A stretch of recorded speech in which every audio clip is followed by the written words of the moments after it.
Are you immersed in a sea of business advice and education, but not sure what to embark on first? Instead of adding to the ocean of information, we're here to help you navigate it like a pro. The Wayfinding Growth podcast will help you take a deep dive into new actionable strategies, tools, and tactics to help you grow. So start charting a course for business growth as you explore a better way to grow further, faster, with your hosts, Remington Begg and George B. Thomas. And what's up, folks? We're back for another episode, many episodes away from 7 episodes. So you know what that means to you as a viewer and a listener. You don't have to worry about us quitting because we already made it through a major milestone. And today we're going to be talking to somebody who is not a quitter either. Like, he's amazing. You're going to love this. We're going to talk about all things visual, some things marketing, maybe all things marketing, some things visual. Either way, it's kind of the same thing, right? But before we dive in with the guest, let's go ahead and talk to the host that is the most. Remington Begg, how are you doing today? I'm doing great, George. What about you? I always say I'm doing good, and that's because I'm always doing good. So let's go ahead and introduce today our guest. Well, actually, sometimes I'm not doing good, but it's good to put on a game face. But today I am doing good. Let's talk to our guest, and that is Jeff Sieh from His Design. Many of you probably know him from Social Media Examiner and like about a 10 bazillion other things that he's doing online. He is the bearded wonder, the master of the universe, Jeff Sieh. Wow, I've never been called the master of the universe. Can you talk to my wife? Because I'm not even master of my own house. So that would be nice to have that accolade go through. But yeah, thanks for having me on, man. This is really fun. I dig you. You know, for those of you who don't know, George introduced me actually at my talk at Social Media Examiner, their conference, and he was awesome. I mean, he's the one you want in your room running things because he is high energy, just like on this podcast. If you're watching this and you're putting on events, MC baby, just saying, enough self-promotion, enough self-promotion. This is about you, about your learning. So before we really truly set sail on this journey, Jeff, when we talk about visual marketing, can you maybe give the audience, the viewers, the listeners, the cool people out there, might I say, wayfinders, just a 500,000, 50 foot, 20,000 foot, I don't know, just some type of measurement that I can't even think of right now of what visual marketing is? So visual marketing is using what it sounds like visuals to help with your marketing, because sadly, people don't read as much as they used to. Everything's fast and quick, and things got to stand out in the feed.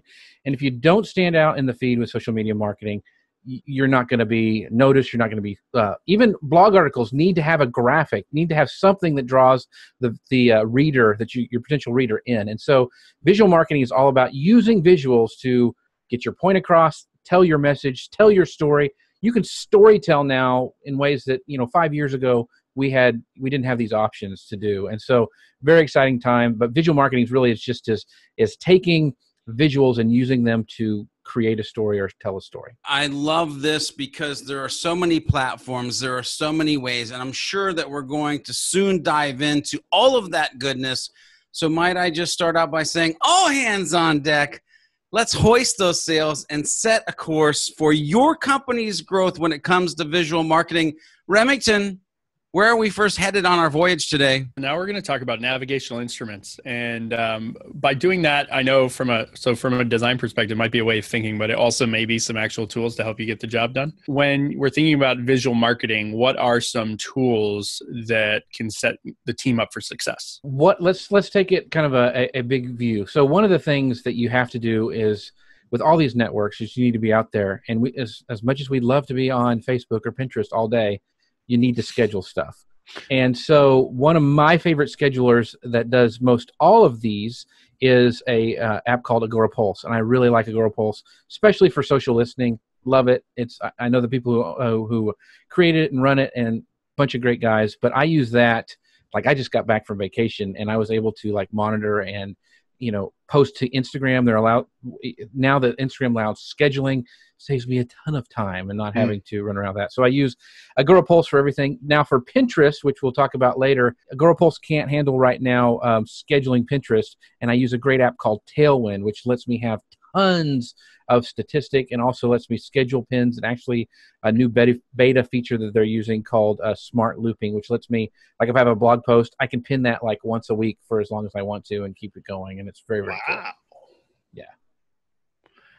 I'm sorry. He lit up. I think you just broke George. I wish the viewers are like, what? I'm leaving that long pause, by the way.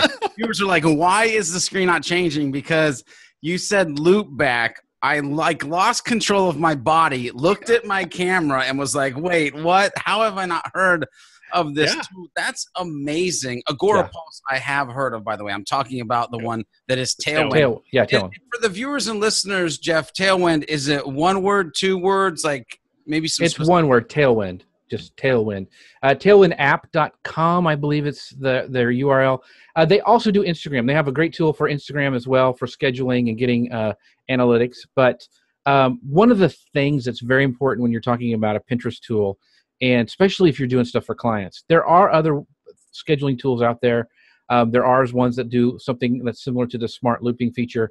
The problem is they are not authorized by Pinterest. So you run the risk of someday having, if Pinterest got bought out or they did an IPO and they said, hey, we're going to really put the kibosh on people doing things they're not supposed to, you could lose your account. And I've got over 30,000 followers, about 3 million viewers a month on my Pinterest account. I'm not going to take that risk. And I'm not going to take that risk for my client's account. So whatever tool you use, and this goes across the board, make sure it's an authorized to work. It's, official authorized to work with that platform. Or I see so many people and even big gurus saying a tool and it's not, and that just scares the snot out of me. Jeff, I do want to dive, which by the way, I like to use the word big gurus. Yeah.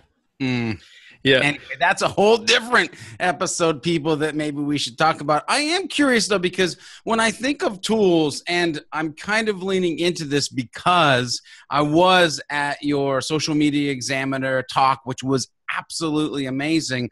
There's this conversation that goes around non-designers designing. So what are some of the tools that people might leverage? Because inherently they heard the word storytelling, they heard the word visual, and they can't draw a stick figure and they're like, crap, right? So how do we get them out of that bucket? I am all self-taught, so there is hope. If I could do this, if this weird Neanderthal-looking bearded guy can do stuff, you can too. And there's tons of tools now. Before it was, you had, I remember when I was learning by myself, going through Photoshop and InDesign and all that tough stuff, it was hard. It's a lot easier nowadays. There's some great tools like Canva. Everyone's heard of Canva. It's a great one.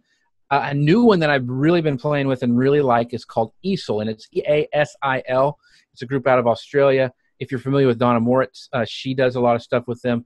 Great stuff. They have a ton of Instagram stories, which, the whole thing last week with IGTV launching, and some very, very cool stuff. Their stories is not going away. If you don't know how to use vertical video, you're going to need to start, because it's not going anywhere. And they have some great templates. Easel, EASIL. It's kind of like Canva, but it has some cooler features. So try them both. But those are some of the ones that I would start out with.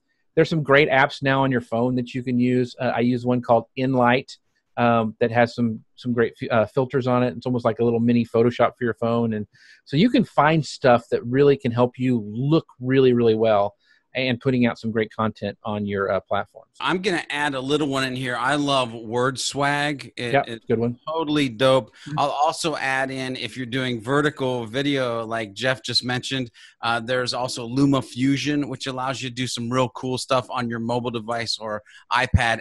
Actually, I can't even leave this section because you mentioned IGTV and Remington. Guess what? I've been watching IGTV. I've been posting with the Sprocket Talk account onto IGTV, and I just have to mention that one of our previous guests, Owen Video, is actually rocking out IGTV right now. So if you're like, I want to know some cool people to follow on that platform, head over, check out some of our historical guests. Owen, I'm sure Jeff, myself, we're on there now. With that said, even I've been on there. I did my first post today. What?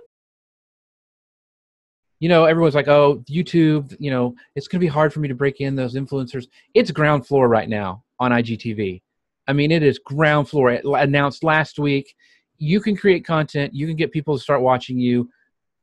Just start doing it and play with it. It may not be for you, may not work, but man, it's ground floor right now, and give it a shot. Without a doubt. You always got to give it a try, people. You know what else you might want to give a try is, our Content Compass workshops, because this episode of the Wayfinding Growth podcast is brought to you by those Content Compass workshops. If you are somebody who is sitting there and you're thinking, man, ideas don't come easy, and you're not comfortable with writing or being on camera, or you don't have the time to produce this content or the ideas around this content, well, then this workshop would be for you. We help you define who is right in your team for content creation. We help you prove these content ideas, a whole bunch of stuff. There's more information on the show notes. I want to keep this voyage sailing along.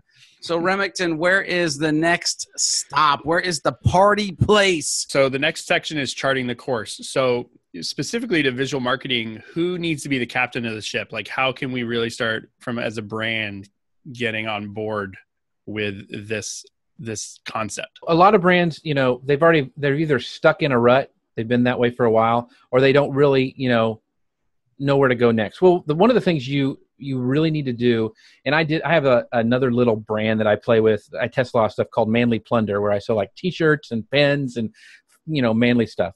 And so I created what's called a design guide, which is I have my fonts that I'm going to use. I have my logo, I have my colors, and I all have them set up in a document. Now, Canva, I think the premium version, Canva for Work, lets you set this up already. But it's great for brands because, a lot of us don't enjoy designing. You may not. Then I would, create that design guide and then send it to a designer, and that stuff's done. And so you can already have all your assets in place. Make sure I said that clearly, assets in place. Give it off to somebody else. The other thing is, if you're not comfortable, have a designer create, using that style guide, a bunch of templates for the different social media platforms you want to post on. One of the things, designers like to get paid every time. I mean, I've been there, I understand. But if you can get them to create templates where you can have it and you can change out the headline or title, swap in the background image, you have them do that, then you're ahead of the curve, and you can use that template for a lot of times before you have to refresh it. So that's what I usually tell brands when they're first getting started or they're struggling with their visual marketing. There's this age-old question of, can you do it yourself? Do you need a designer? What about freelancing? Should it be a full-time employee?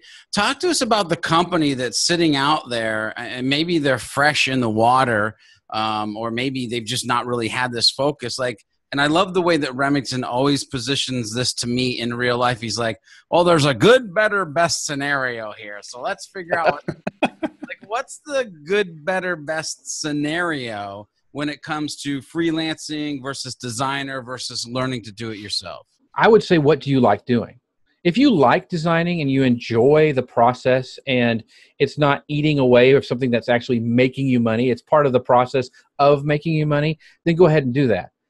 For me, I'm not a very good photographer.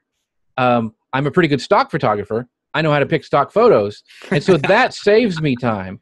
And so, or I'll hire somebody to take photos for me. Or my daughter is turning into this great photography expert. And so I'm using her more. And so I don't like taking photos. So I'm passing that on. It's like anything else in your business. You want to see what you can leverage, what you enjoy, and move that way. So the first thing would be, can you do this for a little bit to get by until you can grow enough, hire a designer. Now, one of the things you want to look for is, you usually get what you pay for. But there's a great new service that I used actually when I was designing t-shirts. I didn't want to design it myself.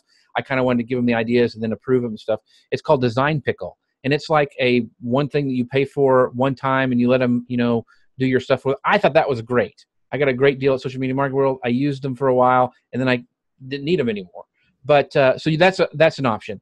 You can also find a designer that's freelance and you can use him whenever you kind of need him. Or you can have somebody like Social Media Examiner does and have somebody on staff who does all the graphics. So it just depends on where you are in the growth process, how much capital you have to spend on that. But you do get what you pay for, and don't settle for crappy images because you can find, they're out there. You can find reasonable, but you're going to have to pay for it. But you can find reasonable price for a designer. Your note about the don't settle for crappy images is really, really big. I know there's some major brands that I've seen the exact same stock photo as some very negative ads that I've also seen on, and people just go for the first image that grabs. Well, if everyone's doing that first image, you don't know what kind of visual equity has been spent. Right. On The other thing note. is a lot of time, and a lot of like people who are just starting out will be using, there's a bunch of free stock photo sites. They're great, like Unsplash and some other ones like that. The problem is everybody goes there and everybody uses it in the same way. So I always tell people when they're buying stock images or getting even the free ones, get the biggest size you can, because you can always, shrink down. You can't grow up without things pixelating, but then crop it, rotate it, do a different wash on it, make everything, like at the very beginning of this podcast, we talked about standing out in the feed. You want to make that image stand out, and you can use some of those, but don't just put it up there, slap your blog title on top of it and say it's done. That don't cut it no more. Jeff, I'm so happy you brought up the fact of like everybody goes there to those stock places. And there's another place where everybody goes, and that's the bathroom, and it stinks as well. Just right. Now, I will say this, Wayfinding Growth, and this is not trying to be promotional, but if you're sitting here listening to this episode and you're like, but I need things designed, well, that's kind of what we do at Impulse Creative. Next question. Historically, where have people been at when it comes to this visual marketing? Before, like I'd say, Canva really changed the market. That really had people going and, hey, I can do this myself. That being said, you can see a Canva template on Pinterest and know it's a Canva template. So once again, back to the thing we were just saying, mix it up. Mix up those fonts, mix up those backgrounds, change it up so you can't recognize it's a template and use it. That's the best way.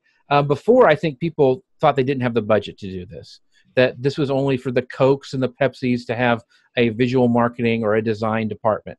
Well, now you can shoot that stuff to other people and have them do it for you. Like getting a high quality logo done. I remember back in the day, it was expensive and it took a lot of time, and finding the right person or in your local area would be some design agency would charge you $5,000 to do a logo.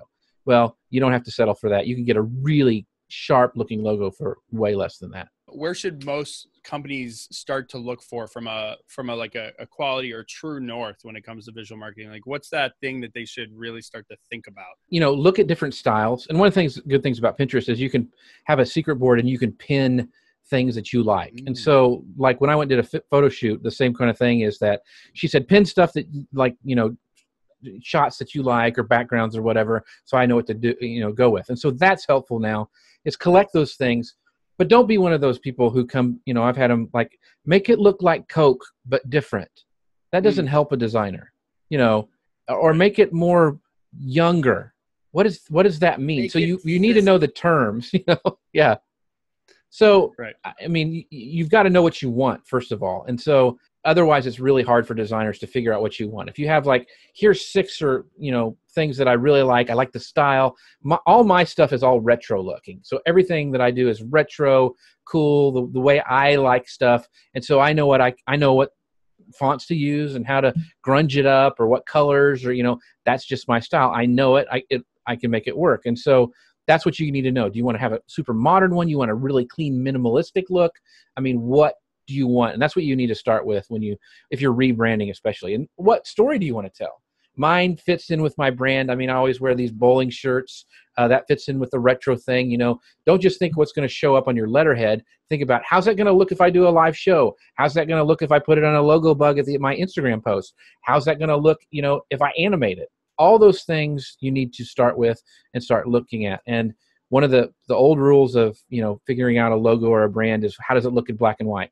That's one of the earliest things. Is that going to tell the message with it just being in black and white? Yeah, and I love that we went this direction, because being yourself and designing or having visual marketing that you love is so important, because that's the tribe that's going to love it, that's going to connect with you, that you're going to be able to build trust with easier. And so that was, by the way, a micro tip that just kind of was in there from Jeff. You might want to rewind that, watch or listen to it again. Jeff, I'm super curious.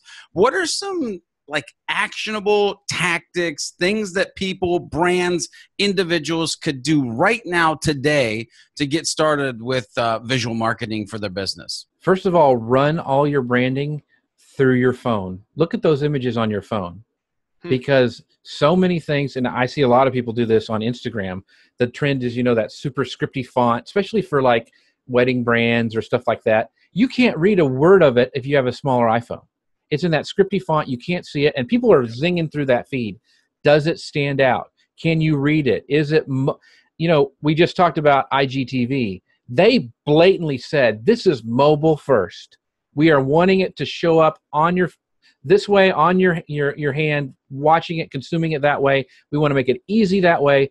That's where it's going. And it needs to be, your branding needs to work in that medium. If it's not, it's on its way out, in my opinion. You've got to make sure that it's mobile first, and it's going to be there to be consumed. And another thing is your website. If they click on that link on Instagram in the bio, is it going to go to a place that makes sense for them to contact you? Can they read it? Is you have nothing burns my butt more than having a big old pop-up on mobile where I can't do anything. I'm done with that as soon as I click over to that. So make sure it's very mobile friendly. The next section here, we want to make sure that our listeners and viewers are signing up to get our weekly show notes and are signing up for our monthly deep dive newsletter. We're going to have lots of tips and tricks and extra added bits of value beyond each of these episodes as well. So make sure you head on over to any of the Wayfinding Growth pages and you sign up today. Viewers, listeners, you know that I always love when Remington gets done doing that section, because it's time for Captain Killing It. And this is where we talk about somebody who is absolutely killing it on social. That's sometimes a good thing and sometimes not so much. Today, Jeff's going to talk to us about a couple people that he really thinks is killing it. And I believe it's in good ways because, hey, Jeff's a good person. He knows good people. Well, we're good people too. Yeah, so the first one I really want to, and she's helped me since I got started when I was asking stupid questions on social and how to do things, is Peg Fitzpatrick, and she kills it everywhere with her brand. She actually runs, if you guys don't know who she is, it's pegfitzpatrick.com, but she runs all of Guy Kawasaki's social. So she is the one who's behind, helping him get stuff, and they've run stuff for Motorola, for Mercedes. They've done big brand, McDonald's, and she did one that was really fun for me to watch. She did Poopery. I don't know if you know what Poopery is. It's yes. The spray stuff on the toilet. They have a funny, hilarious brand. They might even do God's branding, Jeff. I'm not sure. they may. So but her stuff looks great on all her platforms. You can tell it's her. You can tell she actually has one of the most copied brands. As soon as she changes one thing on her logo, everybody copies it. It's pretty blatant rip-offing, but looks great. And she just does a great job on connecting with live video, being consistent on all her branding across platforms. And she does a really great job. Another one is a guy who I met. I actually have my podcast. His name's Rob Russo, and he's a designer, and he does some really cool Instagram stuff. In fact, he's one of those guys who can take all his photos, and if you look at them individually, they're cool. But then when you look at his feed, they all are connecting. They all tell one big story. And I just love that. I think that is so cool and creative. But he's another great guy to watch and follow, a designer on Instagram. Awesome. So the next section is the Bermuda Triangle. So what makes this impossible for companies, or like where do companies really start tripping up when it comes to visual marketing and social media? I think they feel like George said at the beginning, they can't draw a stick figure. So how are they going to know? I can't draw very well, but I know what I like and I know what works. And so a lot of it's studied. I think the Bermuda Triangle is they get hung up on their own thing and they're scared to ask other people, and don't ask your mom, because she's going to love you no matter what. She'll say, that looks great. And it really doesn't. It's horrible. It's like those people on American Idol. Some old lady in church told them that their voice blessed them, and God really wasn't even happy. So I have grown so much with collaboration. And so don't be scared to collaborate. I think businesses are so scared that people are going to steal their ideas or their colleagues are going to steal their stuff that they don't collaborate. And I think, especially visually, that's a big mistake, because so many people have changed my brand and stuff I'm doing, even for clients, for the better, by me reaching out and saying, hey, what do you think?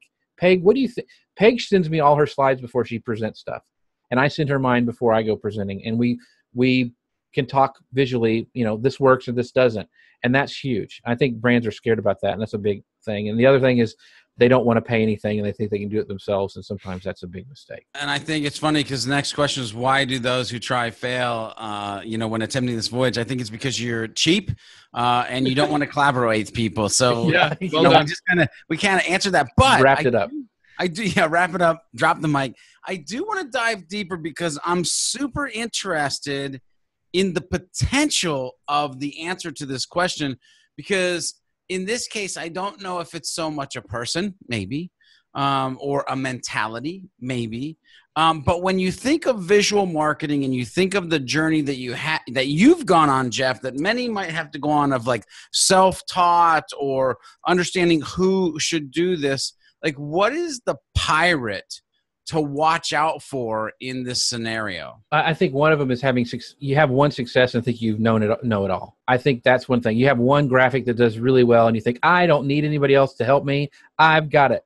And then boom, those cannonballs come and sink that ship you're riding, because you constantly have to reinvent yourself. I just upgraded a whole nother computer, and I'm a Mac boy, and I went PC because I need to do live video. Because Social Media Examiner, we're doing tons of live video. Eric Fisher and I do that stuff, and that's visual marketing. I consider that visual marketing as well.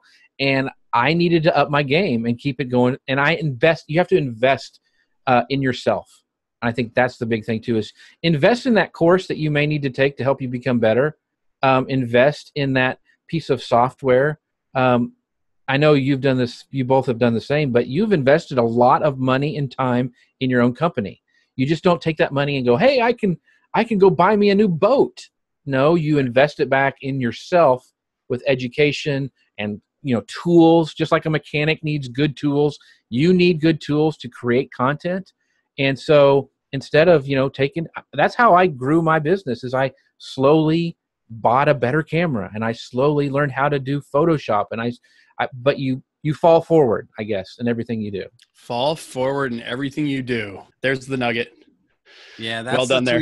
That's a tweetable moment right there, people. Fall forward in all that you do. Also, I will say that this is probably, Remington, the first time where we've been talking to a guest and they're talking about tools, and quite literally there's tools behind them, like right. Drills and saws. And this is a working set. So that's it. All right. That's so great. What I want to do, Jeff, first of all, this has been amazing. Thank you for being on the show. I do want to give you time to let people, and you can mention whatever you want to mention, things you do with Eric, things you do on I don't care. I want to give you the opportunity to kind of tell the audience where they can meet you, greet you, where they can just spend time with you, and any questions that they want to ask you. Where do you want to send those folks? You can find me at manlypinteresttips.com, because that's where I spend a lot of time. But I do a lot of stuff for Social Media Examiner. You'll see me on there live with Eric a lot, doing live shows. Connect with me there. Say, hey, I heard you on this podcast, and hey, I want to have this question answered, and I'll make sure to do that. I would really love you to go to Manly Pinterest Tips and sign up for my email newsletter, because just like George said with his newsletter that comes out, I'm always trying to provide value.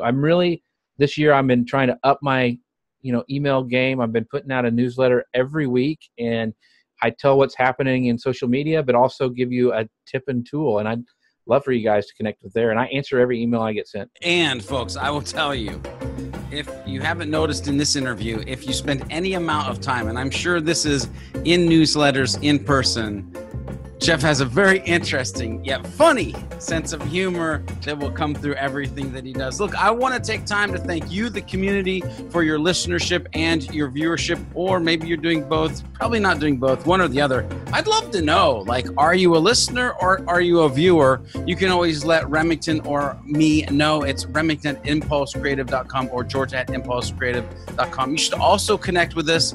Let us know topics that you want us to cover so we can help you navigate to the shore of success for you. If you are listening to this on your favorite app for podcasting, then go over to iTunes. You know, every app should have a rating system that just floats into iTunes. Anyway, go over to iTunes, leave a 5-star review, leave a rating, a review, some nice words, maybe even just a few words. I don't care. Anyway, if you're watching this on YouTube, hit the subscribe button, hit the bell for instant notifications. Until next time, my fellow Wayfinders, make sure that you are doing all that you can do to leave the dock of mediocrity and set sail into the sunset of your success.